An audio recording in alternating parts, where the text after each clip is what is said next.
Saya tidak bosan-bosan cerita ini karena ini khazanah kita. Di kitab Nailul Ma'mul itu di kitab Usul Fikih. Saya berkali-kali cerita ini karena ini untuk menunjukkan bahwa Quran itu liqaumi ya'qilun, liqaumi yatafakkarun. Ada seorang kiai, seorang ustadz, kiai dulu.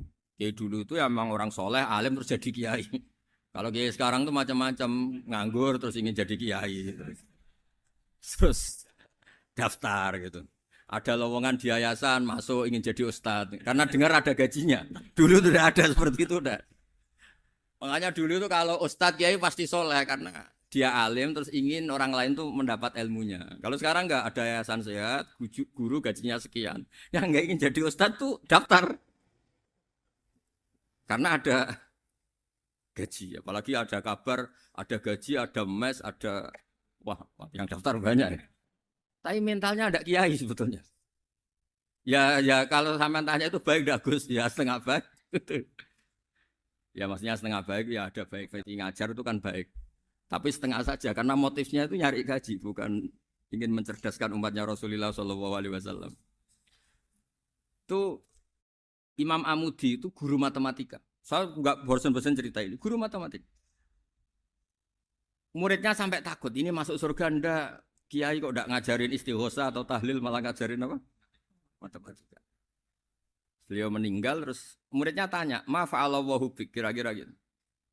Apa yang dilakukan Allah? Allah nyambut Anda gimana? Terus kata Imam Amudi, "Bagus saya disuruh ngajar malaikat." Karena malaikat kan enggak pernah kayak anak beki gini ngaji gini. Malaikat tuh enggak pernah ngaji, dia iman saja karena tahu surga, tahu neraka terus iman gitu aja. Jadi imannya malaikat tuh enggak keren, keren kita. Imannya loh. Loh itu yang ngendikan Nabi loh, enggak saya.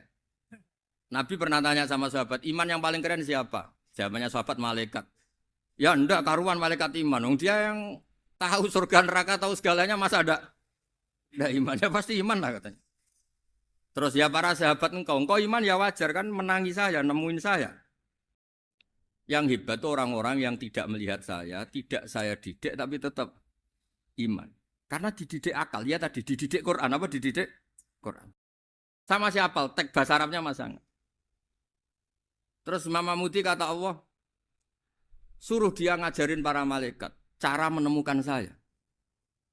Malaikat dikumpulin terus Imam Amudi disuruh ngajar. Sama singkat kata-katanya Allah di mimpi itu. Istadilla ala wahdaniyati. Di hadrati malaikati. Tolong ajarkan cara menemukan saya padahal Anda ini manusia yang tidak melihat saya. Anda di Jakarta kan melihatnya gedung-gedung. Paling jadi khayal terus nikmat lah. Anda ikut punya tapi ikut nikmati. Orang desa-desa kalau ke Jakarta itu pokrol. Wah di Jakarta tuh gedungnya tinggi-tinggi. Tidak kayak kampung sini. Lu udah ikut punya ikut bangga. Di Jakarta orangnya cantik-cantik, tidak kayak orang sini. Padahal dia ya tidak dapat orang cantik gitu. Jadi Allah tuh saking pinternya, miskin-miskin ya bisa berkhayal dan bahagia. Nah, itu alhamdulillah betul. Akhirnya itu apa ini anak-anak begini saya tak niati ngajar standar anak-anak akademik. Terus pertama yang diajarkan hanya bilang gini, sama siapa teknya? Ya malaikat wahai para malaikat. Terus beliau bilang, nisbatus naini wassalasah ila malanihayatalahu nisbatul far'i ilal asli. Angka itu jumlahnya berapapun, 2, 3 sampai triliunan. Semuanya itu nisbatul far'i ilal asli. Binisbat ilal wahid, nisbatul far'i ilal asli. Angka 2 ya cabangnya 1, 3 ya cabangnya 1, 1 triliun ya cabangnya 1. Tetap yang asal usul adalah angka 1. Itu nangis semua malaikat. Cara Jawa itu mandekman kue iman kaya imanku. Makanya imannya umat Rasulullah Shallallahu Alaihi Wasallam itu PD-nya yakinnya kayak imannya malaikat. Kalau Tuhan itu satu. Karena angka agak bisa dimulai kecuali dengan angka satu. Makanya nisbatus naini wassalasah ila ma nihayatalahu iku nisbatul far'i ilal asli. Semuanya itu nisbatnya cabang ke induk. Berarti semua alam raya ini tetap asal usulnya satu. Yaitu qul huwallahu ahad. Nah, itu namanya akal. Umatnya Rasulullah itu ditinggali mukjizat akal lewat panduan Quran sehingga meskipun kita tidak menangi Rasulullah, tidak menangi sahabat, kita tidak tahu malaikat Jibril, tapi cara iman kita ini tidak kalah keren. Yakin hakul yakin. Terus kedua, gambar. Kamu gambar rumah, gambar hewan, gambar apa saja. Mesti dimulai satu titik. Entah gambar kamu bagus, entah jelek, tetap dimulai satu titik. Nah, titik ini namanya nuqtatul wujud. Semua alam raya dimulai dari satu titik, yaitu nuqtatil wujud. Makanya Quran dimulai bismillah, dan bismillah itu dipilih sama Allah pakai pertama ba itu ada titik. Itu kata semua ulama. Itu titik itu singkatan dari bi kana makana wa bi yakunu mayakun. Karena saya semuanya ada. Bi itu karena saya. Jadi makanya santri-santri beki tidak usah bayangkan kamu jadi wali terus bisa terbang ke Mekah, tidak usah. Kalau terbang ke Mekah ya sudah umroh aja bayar. Kalau enggak ya maklaran KBH atau apa. Pokoknya cari gratis. Ya gratis kan ya. Dapat orang 10 gratis satu. Terus orang enggak umroh-umroh dirayu-rayu supaya umroh. Repot. Itu pelanggaran fikih itu. Kalau orang punya utang itu wajibnya nyaur utang dulu gitu. Wah, repot. Saya itu juga sering bingung di kampung-kampung. Gus sama umroh. Kenapa? Dapat gratisan. Minta uang saja buat nyaur utang. Enggak boleh. Wah, secara fikih yang wajib itu nyaur utang bukan umroh. Enggak boleh Gus diminta uang, enggak boleh, harus umroh. Udah gitu saya ini bingung Gus mau umroh. Enggak nikmati. Kenapa? Disuruh ngajar Gus. Repot semua kalau ibadah mergawe ya jadi bingung semua. Ya saya mohon anak-anak BK semua yang seneng Quran itu harus seneng sampai kayak saya sehingga tahu mencari Tuhan dengan cara tauhid yang berbasis akal. Itu sedzahir imannya malaikat. Jika di klasmen iman itu manusia ulul ilmi, kita-kita yang nekuni ilmu itu nomor 1 prakteknya. Karena nomor 1 itu Allah karuan kan syahidah wa, Allah kan enggak tertandingi syahidah wa annahu la ilaha illallah. Terus wal malaikatu. Malaikat kan karuan karena langsung menyaksikan surga, dan ketiga apa? Wa ulul ilm. Berarti prakteknya kan nomor 1. Kalau kompetitornya semuanya manusia, ulul ilmi nomor berapa? 1 kan? Nah nomor 3 kan dari Allah, malaikat, ulul ilm. Berarti kalau kompetisinya antar manusia nomor berapa? 1 kan? Nah kenapa ulul ilmi di nomor 3 kan tapi dari Allah, malaikat, ulul. Kerennya kayak apa? Karena cara iman ulul ilmi itu enggak ada ragunya sama sekali. Kamu ragu enggak kalau 2 itu cabang dari 1, asalnya 1? Enggak pernah kan ragu kan? Semua gambar seruat apapun dimulai dari 1 titik. Ragu enggak? Enggak kan? Nah imannya umatnya Nabi karena dipandu oleh Quran itu seyakin itu. Sehakul yakin itu. Nah itu terus Jubair bin Mut'im jadi iman. Am khuliqu min ghairi syai'in am humul khaliq. Terus kata Allah lagi, kalau kamu tidak percaya saya yang bikin langit bumi ya gampang dong. Kamu saja yang ngomong kalau kamu yang bikin. Paling orang sepakat kamu stres. Terus hanya ayat gitu, am khalaqus samawati wal ard. Kalau kamu tidak yakin Allah yang bikin ya silakan Anda klaim saja kalau kamu yang bikin langit bumi. Bala yuqinun. Kamu juga gak mau kan dibilang stres. Ya, niki ngaji ilmu dulu, nanti bagian terakhir ijazah. Bismillahirrahmanirrahim. Ini riwayatul Bukhari. Haddatsana Abdullah bin Yusuf, haddatsana Les, haddatsana Sa'id al-Maqburi an Nabi Hurairah radhiyallahu anhu qala an-nabiy sallallahu alaihi wasallam. Ma minal anbiya'i nabiyyun illa qad u'tiya minal ayat ma mithluhu amana alaihi al-bashar. Wa innama kana alladhi utituhu wahyan awhahu wa ilayya fa arju an akuna aktsarahum tabi'an yaumal qiyamah. Dadas kita tahu semua nabi itu punya mukjizat. Ya, semua nabi itu punya apa? Mukjizat. Mukjizat itu hal yang luar biasa yang memastikan manusia itu tidak bisa menyainginya atau menandinginya. Dan rata-rata mukjizat nabi dulu itu fisik. Misalnya ontanya Nabi Soleh itu kan onta tapi keluar dari batu, itu kan aneh. Aneh sekali. Atau tongkat Nabi Musa bisa simsalabim mengeringkan laut apa? Merah. Semua Nabi itu punya mukjizat dan semuanya berbentuk fisik. Kecuali mukjizatul Rasulullah Shallallahu Alaihi Wasallam itu berupa Al-Quran. Al-Quran itu konsep ilmiah. Terus kata Rasulullah Shallallahu Alaihi Wasallam, tapi saya karena Quran itu justru berharap pengikutku besar dan sampai hari kiamat. Sekarang kita logika ya. Andekan kamu punya tongkatnya Nabi Musa. Kalau kamu suka uang, kepikirannya dijual apa dipakai? Kalau kamu suka uang, dipakai.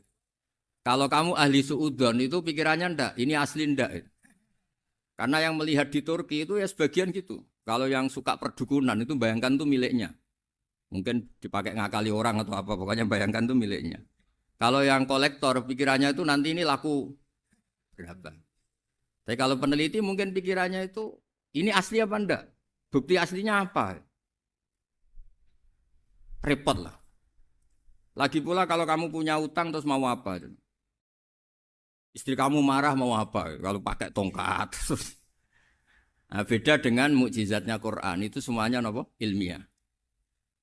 Orang yang sedang harmonis dengan istri bisa pakai ayat di antara ayat-ayat Allah itu apa? Wa ja'ala bainakum mawaddatan warahmah.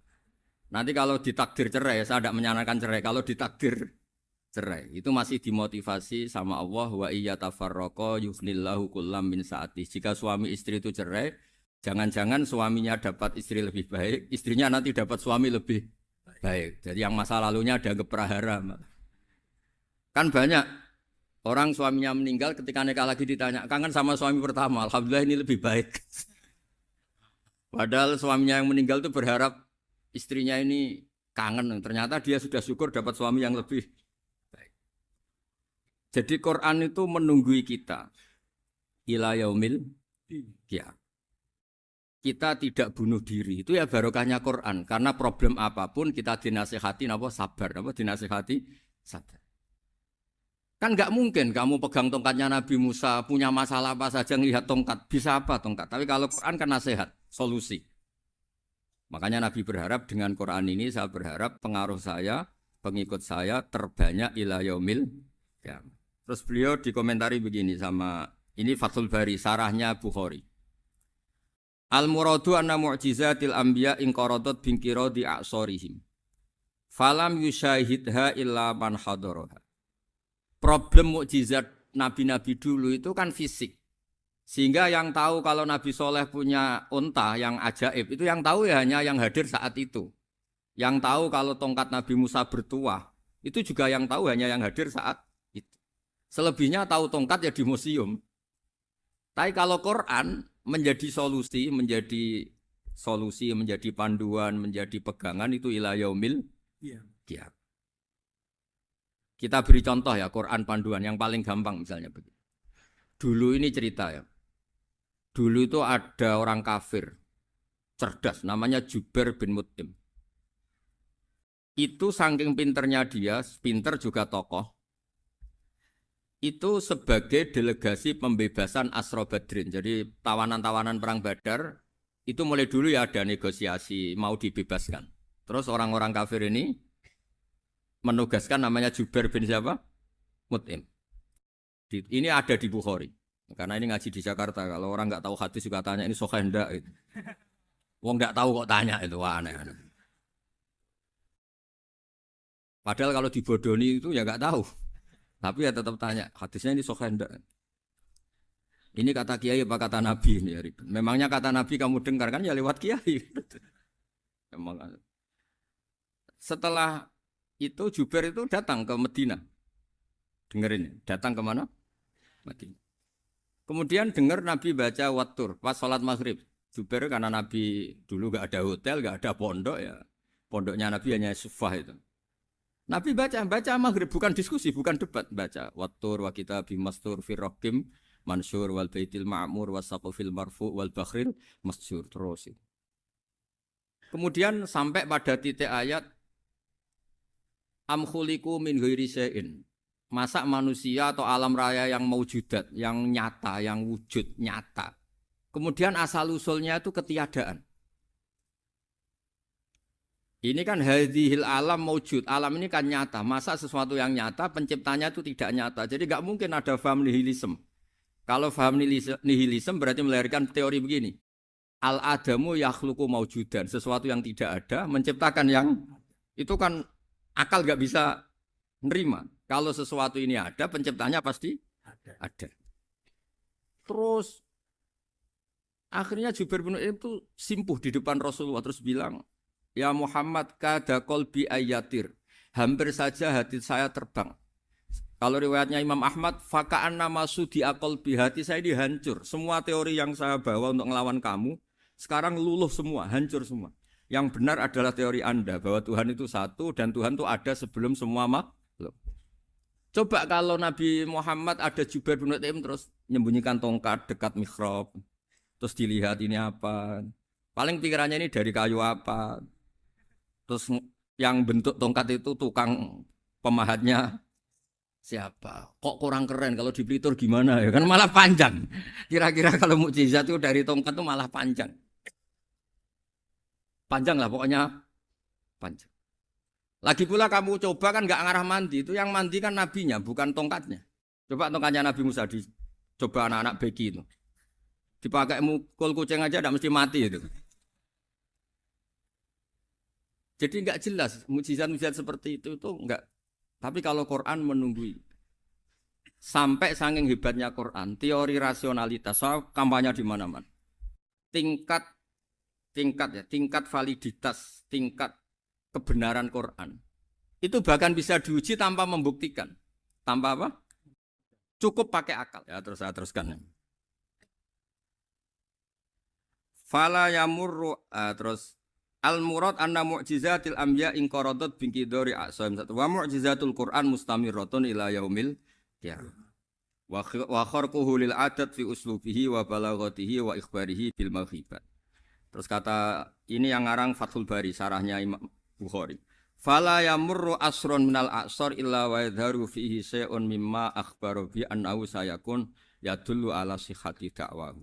Wa hadza aqwal muhtamilat. Wa takmiluhu fil ladzi ba'da wa qilani ya anal al makna anal mukjizat al madiyah kanat khissiyatan tusyahadu bil absar kana qoti soleh wa asa Musa.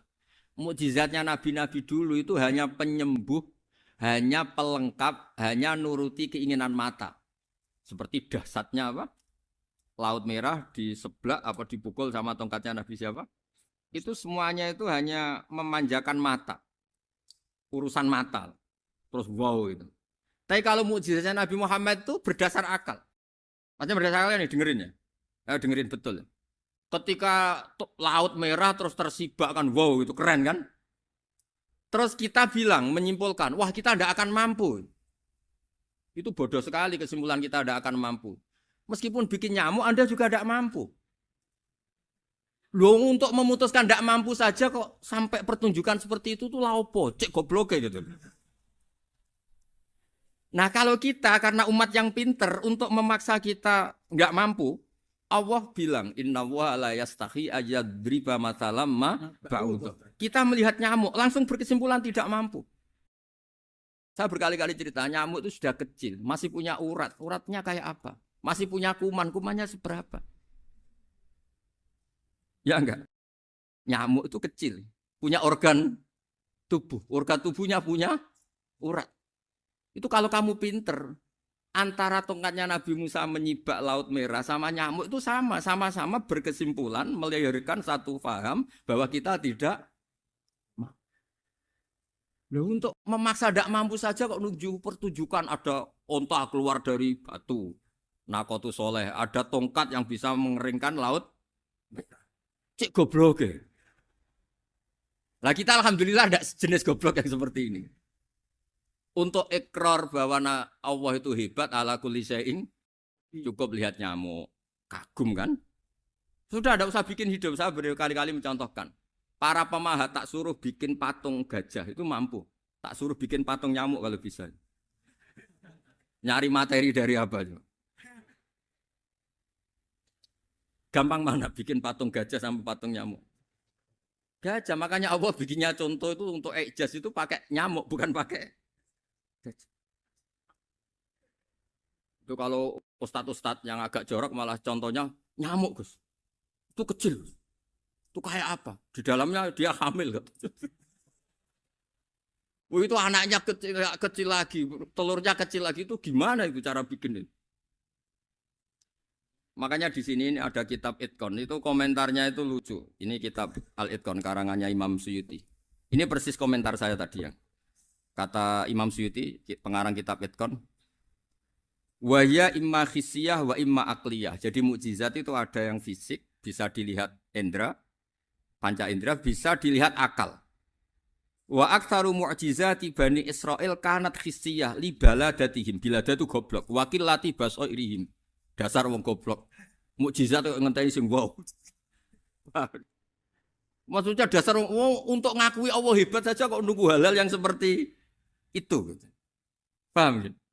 Mergo likil lati napa aklihim.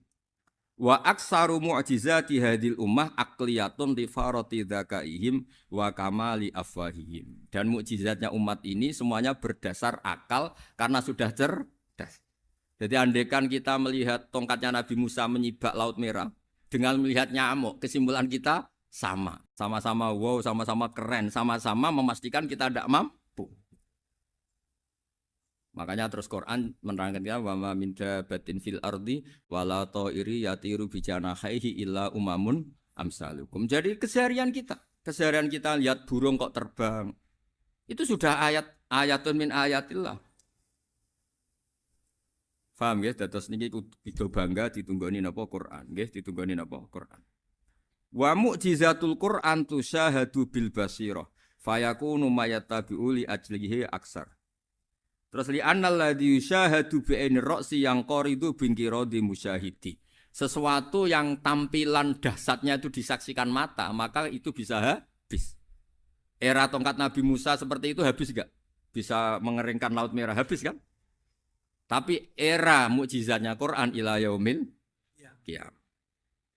Ya contoh sosial, saya kembali lagi ke sosial. Kamu punya teman awet atau punya istri awet, itu konsepnya ya wal kadhiminal itu agak gampang tersinggung. Coba kalau kamu setiap tersinggung putus, setiap tersinggung habis, kamu tidak punya teman, tidak punya istri. Sampai kita awet seperti ini, kalau kecewa ya wal kadhiminal itu ngempet. Termasuk saya ini biasanya ngaji khusus terus baca gini ya kecewa. Tapi barokahnya diwarai Quran wal kadhiminal itu ngempet Gus ngempet. Terus kecewa sama teman, kenapa tidak putus? Karena wal afina Aninna sudah kalau kecewa maafkan. Coba kalau kita kecewa presiden demo, kecewa menteri demo, kecewa orang tua minggat. Ya kalau dicari, kalau tidak kan malu. Saya itu punya teman tak tanya, kecewa gue sama bapak itu. Kenapa tidak minggat? Malu. Kenapa malu? Takut gak dicari. Itu orang tuh paling malu itu kalau keluar dari rumah nggak di. Saya punya teman lagi, saya ini takut mati Gus. Kenapa? Takut istri saya tidak nangis Gus. Itu kematian terburuk itu kalau mati tahu istrinya ada nangis, itu malu betul itu. Makanya jangan mati, pokoknya pastikan orang sekeliling ada nangis itu baru berani mati, kalau enggak jangan. Ya jadi mukjizatnya Nabi itu luar biasa. Nah ini terus saya teruskan ya, makanya mukjizat terbesarnya Nabi adalah Al-Quran. Karena Al-Quran itu cerita tentang hukum-hukum akal, cerita tentang logika-logika peradaban. Misalnya logika peradaban, contoh paling gampang. Di Quran itu ada sekian ayat yang Allah cerita peradaban. Misalnya wa ahsinu innallaha yuhibbul muhsinin. Itu dikutip, terus kemudian disimpulkan dalam peradaban. Kata Sayyidina Ali karramallahu wajhah ngendikannya gampang. Ahsin man syi'ta takun amira. Kamu berbuat baik saja sama seseorang, maka otomatis kamu akan jadi pemimpinnya. Ada orang nggak tamat SD, nggak tamat papa, gobloknya minta ampun. Tapi karena gaji seorang pakar, kamu tak gaji 1 bulan 1 miliar, perusahaan saya jadikan besar. Itu dikongkan ngalor ngidul ya nurut. Hanya karena dia ihsan. Terus wastaghni amman syi'ta takun nadhira. Saya ulang lagi. Wastaghni amman syi'ta takun nadhira. Dan kamu jangan butuh orang lain, siapapun dia, maka kamu akan setara. Misalnya ada menteri orang antri mau salim, tapi kamu tidak butuh kan tenang saja. Tapi kalau kamu butuh, habis kamu. Ya kan? Kamu tidak butuh seseorang, maka kamu posisinya akan setara. Kamu harus sopan karena punya utang jasa. Kalau nggak punya apa-apa kan setar. Ya enggak? Misalnya kamu jajar rektor atau jajar menteri, jajar apa saja. Kalau kamu tidak punya utang kan, kamu jajar menteri tidak punya utang. Sama jajar satpam tapi punya utang, takut mana?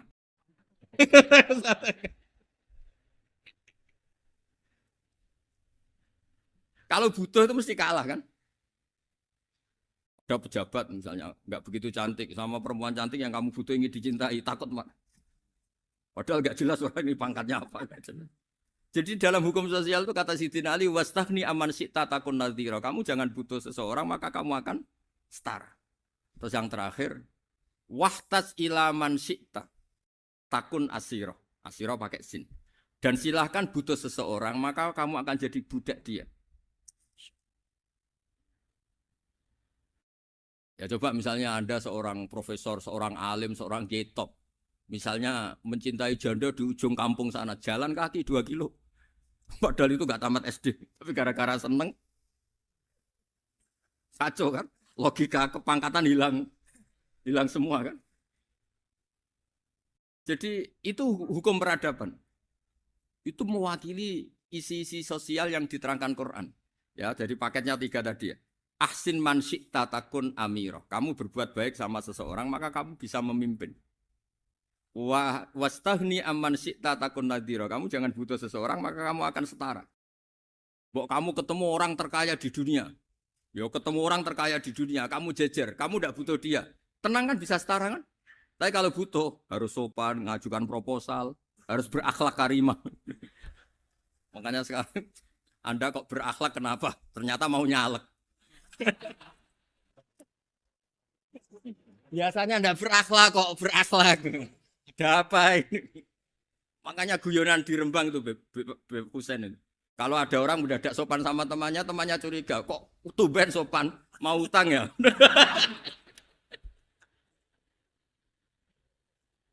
Zaman akhir itu kacau.